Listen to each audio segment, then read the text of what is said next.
Fake news is a phenomenon that is often transported into the 21st century. In principle, however, fake news is nothing new. Of course, due to today's incredibly fast media, there is probably much more fake news, but at the same time, they can be refuted much faster. And well, historically, fake news has been around for a long time. Today I would like to present fake news with unbelievable consequences, because this news let an old world power perish for once and for all, while it helped another one to come to power. So, let's talk about the Spanish-American War. Well, first, a bit of historical context. By the end of the 19th century, Spain had lost most of its splendor and had hardly any colonies left. The most important ones they had left were Cuba, Puerto Rico and the Philippines. The United States, on the other hand, was an emergent and rising nation.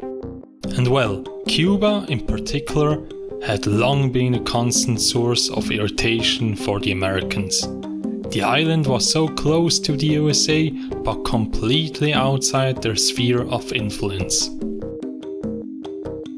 Well, the US was looking for new opportunities to expand its territory since the end of the westward expansion, and besides, they did not like the presence of Europeans on the American double continent at all.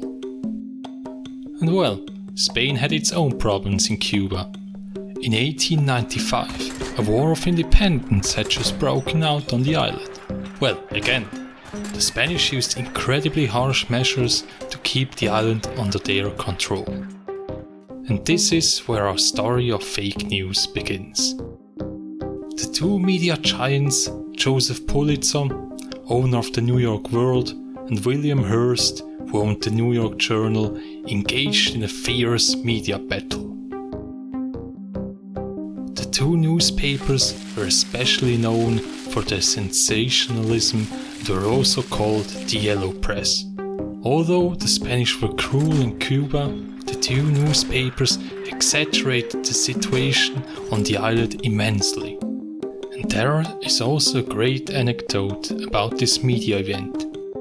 Frederick Remington, a war correspondent and illustrator hired by Hearst, was stationed in Cuba to report about the revolution and provide illustrations to the New York Journal.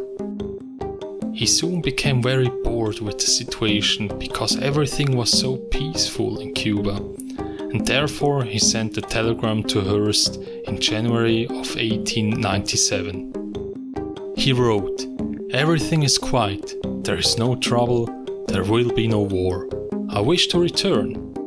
Hearst replied, "Please remain, you furnish the pictures and I'll furnish the war." Whether this conversation actually took place is debatable, but it illustrates the image some had of Hearst and his journalism at the time and after. So in summary, the situation in Cuba was calm but still tense. And then it happened. The most important event before the USA entered the war was the sinking of the warship USS Maine in the waters off Cuba. In February, there was an explosion on the ship and it sank, and a large part of the crew died. Immediately the question arose, was it mine or a torpedo of the Spaniards or an accident? This, of course, was a found feast for the two media giants. Before this question was even settled, the two newspapers reported that it had to be the Spaniards and did everything they could to further incite the conflict. And so, 2 months after the sinking of the USS Maine, the USA declared war on Spain. The American warships overwhelmed the Spanish fleet. The Spanish had no chance to win the war, and so the war was over only after about 10 weeks. In America, the war went down in history as the Splendid Little War and brought the USA its first colonies. 2 of them, Puerto Rico and Guam, are still in its possession today. So this war is often referred to as the beginning of the American century. Far away from America, in Spain, the war is still remembered as El Desastre, the disaster. The country lost their last important colonies and international importance. The Spanish overseas empire ceased to exist after this war. One question remains: what actually happened to the USS Maine? There were many inconsistencies. The official report of the USA, however, came to the conclusion that external influences, a mine, led to the explosion. The report of the Spaniards assumed an accident. Again and again, even after the war, the issue was discussed.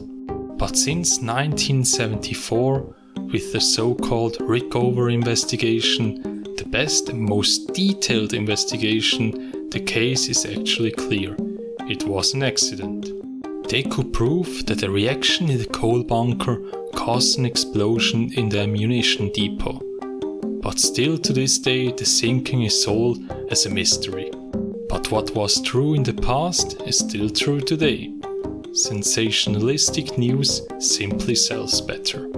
The extent of the influence of the fake news or yellow press in this case on the outbreak of the war is still disputed among historians.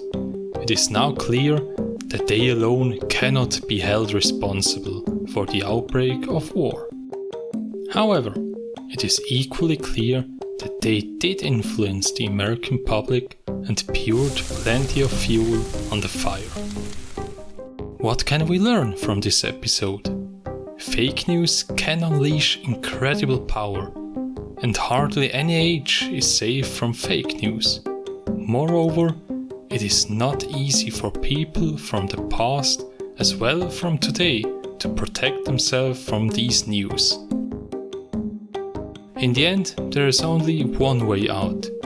Think critically and fact-check the news.